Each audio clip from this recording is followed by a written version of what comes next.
Market లో invest చేసి మీ డబ్బులు డబుల్ చేసుకోవాలనుకుంటున్నారా? సుందరరామిరెడ్డి గారి లైవ్ సెమినార్ కి అటెండ్ అవ్వండి. నమస్తే, వెల్కమ్ టు సుమన్ టీవీ. నా పేరు రామా రాజేష్. నేను chartered wealth manager and mutual fund distributor. ఈ రోజు మీకు ఒక ఇంపార్టెంట్ టాపిక్ తో నేను మీ ముందుకు వచ్చాను.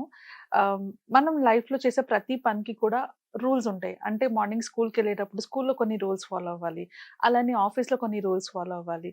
ప్రతి పనిలో కూడా ఏవో రూల్స్ ఉంటాయి. ఈ రూల్స్ ని ఎందుకు పెడతారు అంటే మనకి ఎలాంటి ప్రాబ్లమ్స్ రాకుండా ఉండడానికి. లైక్ టైంకి స్కూల్కి వెళ్ళినా, టైంకి ఆఫీస్కి వెళ్ళినా కూడా మనం వర్క్ ని ఆన్ టైం కంప్లీట్ చేసుకోవచ్చు. సో అలాంటి కొన్ని రూల్సే మ్యూచువల్ ఫండ్స్ లో కూడా ఉన్నాయి. ఈ రూల్స్ కనుక మనం ఇప్పుడు అట్లీస్ట్ ఈ ప్రెసెంట్ మార్కెట్ లో కూడా తెలుసుకోలేకపోతే కనుక మనం చాలా నష్టపోతాము. సో అందుకనే మ్యూచువల్ ఫండ్ లో ఉన్న రూల్స్ ఏంటి, ఆ రూల్స్ ని మనం ఎలా ఇంప్లిమెంట్ చేసుకుంటే ఇలాంటి వాలటైల్ మార్కెట్ టైంలోని ఎలాంటి ఇబ్బంది లేకుండా ఉంటామన్నది ఇన్ డీటెయిల్ గా తెలుసుకుందాము. సో మ్యూచువల్ ఫండ్ లో ఉన్న most important one of the rule ఏంటి అంటే 7-5-3-1. ఇది చాలా ఇంపార్టెంట్ రూల్ అండి.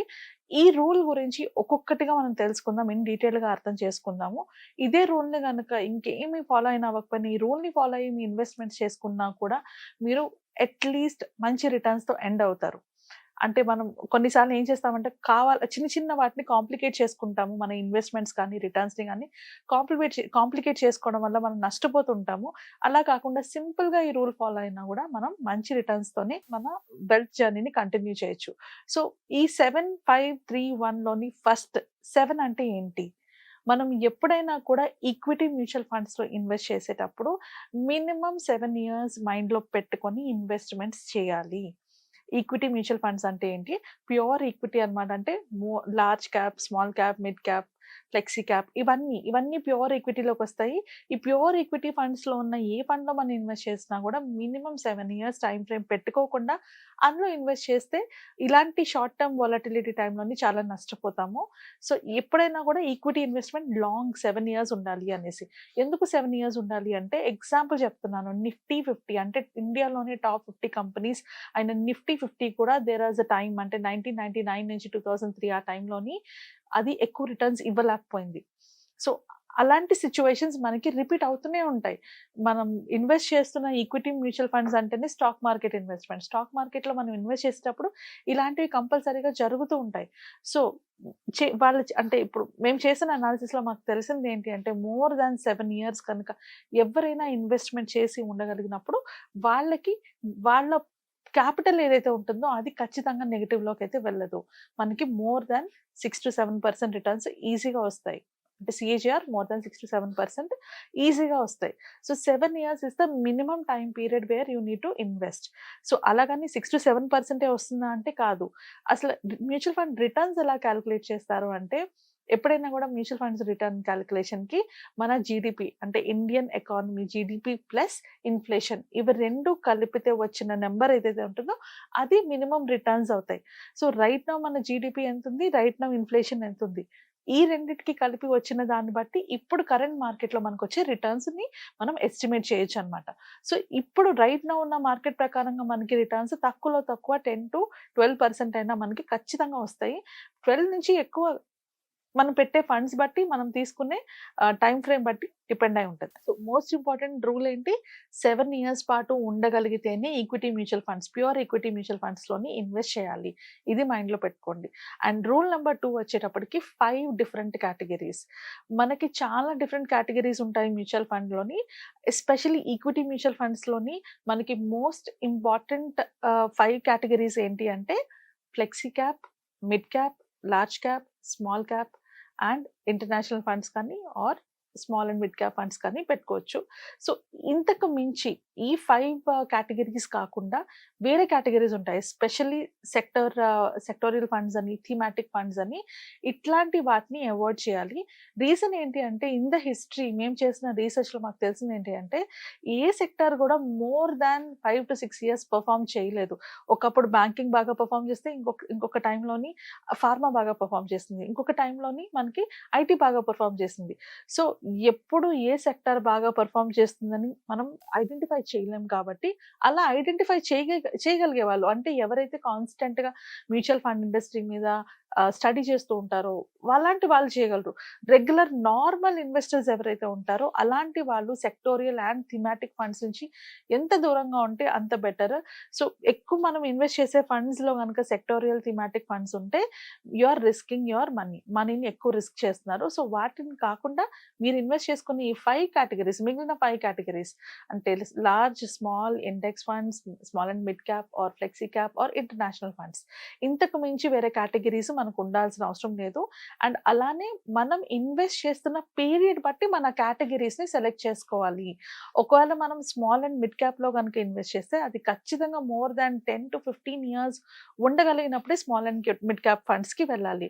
మోర్ దాన్ 7 ఇయర్స్ ఉండగలిగినప్పుడు లార్జ్ క్యాప్ అండ్ ఇండెక్స్ ఫండ్స్‌ని సెలెక్ట్ చేసుకోవచ్చు. Flexi cap more than 10 years ఉన్నప్పుడు ఫ్లెక్సీ క్యాప్ తీసుకోవచ్చు. సో మనం మైండ్‌లో పెట్టుకోవాల్సింది ఏంటంటే మనం ఎన్ని సంవత్సరాలు ఇన్వెస్టెడ్‌గా ఉండగలమో దాన్ని బట్టి మన ఫండ్ సెలెక్షన్ ఉండాలి. అండ్ ఎన్ని సంవత్సరాలు ఇన్వెస్టెడ్‌గా ఉండాలి అనే దానికి ఎలా చేసుకుంటామంటే మనకున్న గోల్స్ బట్టి.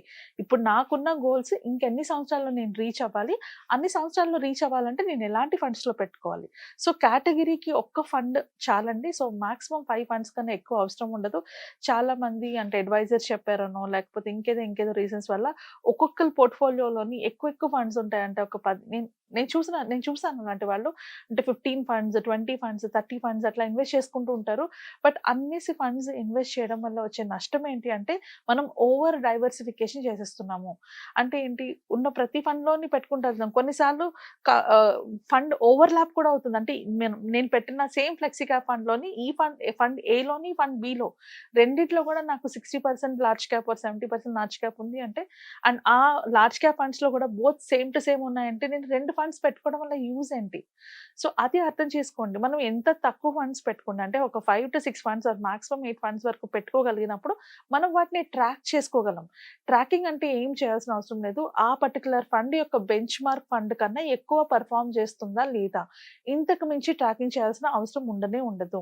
సో ఇది చాలా ఇంపార్టెంట్ అయిన పాయింట్ అన్నమాట. ఎందుకంటే అందరూ ఎక్కడ మిస్ చేసుకుంటారంటే, ఇప్పుడు మీరు వొలటిలిటీ మార్కెట్ చూసారనుకో, ఇప్పుడు ఫర్ నౌ ఏ ఫండ్ అయినా చెక్ చేశారనుకో, ప్రతి ఫండ్ కూడా నెగెటివ్ లోనే ఉంది. అలాగని అన్ని వర్స్ట్ పర్ఫార్మింగ్ ఫండ్స్ అంటామా? లేదు కదా. ఆ పర్టిక్యులర్ సెక్టార్ అంతా పడిపోతున్నప్పుడు ఈ ఫండ్స్ కూడా పడతాయి.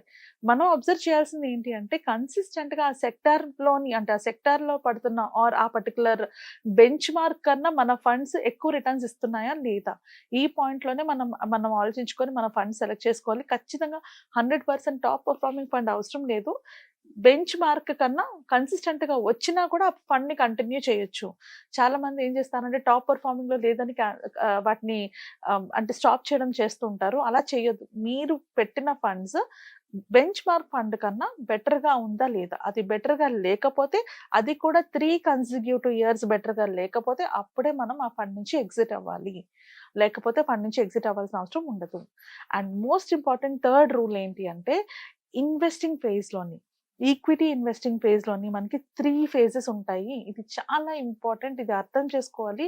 లేకపోతేనే ఇక్కడే ఈ పాయింట్‌లోనే చాలా మంది మిస్టేక్స్ చేస్తా ఉంటారు. సో ఫస్ట్ ఫేజ్ ఏంటి అంటే డిసప్పాయింట్‌మెంట్ ఫేజ్. అంటే మీరు ఇప్పుడు ఇలా ఇన్వెస్ట్‌మెంట్ స్టార్ట్ చేశారు. స్టార్ట్ చేసినప్పటి నుంచి అన్ని నెగెటివ్‌లో గాని లేకపోతే చాలా తక్కువ రిటర్న్స్ అంటే 6-8% కన్నా రిటర్న్స్ రావట్లేదు. ఈ స్టేజ్‌లో ఉన్నప్పుడు మీకు ఏమనిపిస్తుంది అంటే దీనికన్నా నేను ఎఫ్‌డి చేసుకుంటే నాకు ఈ టెన్షన్ ఉండదు కదా అని అనిపిస్తుంది. తప్పులేదు. బికాజ్ ఆ ఫేజ్ అలాంటిది. డిసప్పాయింట్‌మెంట్ ఫేజ్‌లోని మనకి ఎక్కువ రిటర్న్స్ రాదు. మనకి దగ్గరగా ఎఫ్‌డి రిటర్న్స్ తప్పితే అంతకు మించి ఎక్కువ రిటర్న్స్ రావు. సో ఈ ఫేజ్ దాటి నెక్స్ట్ స్టేజ్‌కి మీరెళ్ళినప్పుడు మీకుండేది ఇరిటేషన్ ఫేజ్. ఈ ఇరిటేషన్ ఫేజ్‌లో ఏమవుతుందంటే మార్కెట్ ఖచ్చితంగా పడుతూ ఉంటుంది. మీరు అంతవరకు పాజిటివ్‌లో కనిపిస్తున్న మీ పోర్ట్‌ఫోలియో అంతా నెగెటివ్‌లోకి వెళ్ళిపోతూ ఉంటుంది. ఇంకిప్పుడు అనిపిస్తుంది అసలు నేను పెట్టిన దగ్గర నుంచి మంచి రిటర్న్స్ రానే లేదు. ఇప్పుడు ఇంకా పడిపోతూనే ఉంది. నేను ఎగ్జిట్ అవ్వడం బెటర్ ఏమో అన్న ఫీలింగ్‌లో మీరందరూ వెళ్ళిపోతా ఉంటారు. బట్ ఈ 2 ఫేజెస్ దాటిన తర్వాత వచ్చేది బుల్ ఫేజ్. ఈ బుల్ ఫేజ్‌లోనే మీరు మాక్సిమం రిటర్న్స్ చూస్తారు. ఇప్పటి వరకు 2021 నుంచి 2024 వరకు ఉన్నది బుల్ ఫేజ్. అందుకని అప్పుడు ఇన్వెస్ట్ చేసిన ప్రతి ఒక్కరికి కూడా చాలా ఎక్కువ రిటర్న్స్ ఉన్నాయి. 2022 25% రిటర్న్స్ వచ్చిన వాళ్ళు కూడా ఉన్నారు. సో మీకు మాక్సిమం రిటర్న్ వచ్చేది బుల్ ఫేజ్‌లోనే. గుర్తుపెట్టుకోండి, ఈ 3 ఫేజెస్ మనం ఇన్వెస్ట్ చేసినంత కాలం వెళ్తూనే ఉంటది.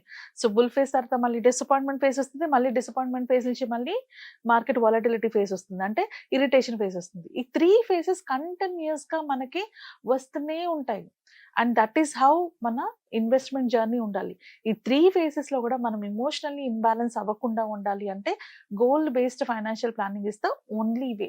అలా గనుక మనం ఫైనాన్షియల్ ప్లానింగ్ చేసుకుంటే మనకి ఆ 3 ఫేజెస్‌లో కూడా మనం అది ఎలా పడినా పడకపోయినా మనం దాని మీద పెద్ద ఫోకస్ పెట్టము. ఒకసారి ల్యాండ్ కొంటాము. మన మైండ్‌లో ఫిక్స్ అయిపోతాం కదా! ఈ ల్యాండ్ ఒక 15 ఏళ్ళో, 20 ఏళ్ళ తర్వాత బాగా రిటర్న్స్ వస్తాయని. అట్లానే మనం ఒక గోల్ కోసం మన ఫండ్స్‌ని గనుక మ్యాప్ చేసుకుంటే ఇదొక 10 ఏళ్ళ తర్వాత నాకు కావాలి. ఇప్పుడు నాకు దాంతో పని లేదు అన్నాక రిలాక్సేషన్ మోడ్‌లో ఉంటాం. ఎందుకంటే ఈ 3 ఫేజెస్ ఖచ్చితంగా ఇందులో ఉంటుంది అని మనం అర్థం చేసుకోవాలి కాబట్టి. సో అర్థమైంది కదా! 3 అంటే ఏంటి? 3 different phases in equity investments.